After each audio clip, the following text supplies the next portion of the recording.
నన్ను స్వర్గలోకం నుండి నరకముకు తోలుకొని వచ్చుటకు కారణమేమి? సెలవిండు అని ప్రాధాయపడెను. అంతా యమధర్మరాజు శృతకీర్తిని గాంచి, శృతకీర్తి, నీవు న్యాయమూర్తివి, ధర్మాజ్ఞుడువు, నీవెటువంటి దురాచరములకు చేసి ఉండలేదు. అయినానేమి, నీ వంశమడుగు సువీరుడు తన జ్యేష్ఠపుత్రికను ధనము కాంచి అమ్ముకొనెను. కన్యనమ్ముకునే వారి పూర్వీకులు ఇటు 3 తరాలు అటు 3 తరాల వారెటువంటి పుణ్యాత్ములైనను నరకం అనుభవించుటయే గాక నీచ జన్మలెత్తి వలసి ఉండెను. కన్యనమ్ముకునే వారి పూర్వీకులు ఇటు 3 తరాలు వారు అటు 3 తరాలు వారున్న వారెంతటి పుణ్య పురుషులైనను నరకం అనుభవించుటయే గాక నీచ జన్మలెత్తి వలసి ఉండెను. నీవు పుణ్యాత్ముడైనయు ధర్మాత్ముడైనయు నేనెరుగుదను గాక నీకొక ఉపాయము చెప్పెదను. నీ వంశయడుగు సువీరునకు మరి ఒక కుమార్తె కలదు. ఆమె నర్మద నది తీరమున తన తల్లి వద్ద పెరుగుచున్నది. నా ఆశీర్వాదము వలన నీవు మానవ శరీరం దాల్చి అచటకు పోయి ఆ కన్యను వేద పండితునను శిలవంతుడగు ఒక విప్రునకు కార్తీక మాసమున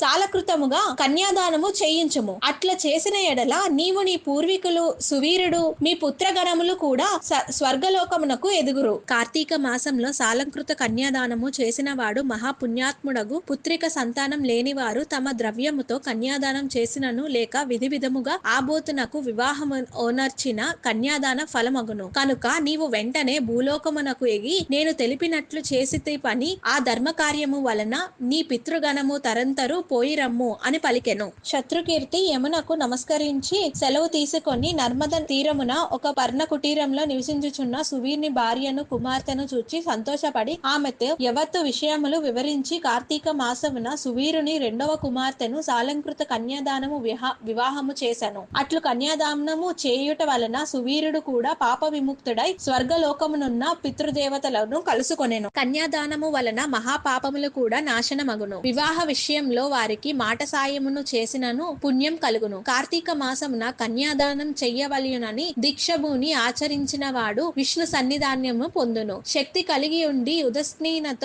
చూపువాడు శాశ్వత నరకముకి ఎగును. ఇట్ల స్కంద పురాణ తర్గత వశిష్ఠ ప్రోక్త కార్తీక మహాత్మ్య మండలి త్రయోదశాధ్యాయము 13వ రోజు పారాయణం సమాప్తం.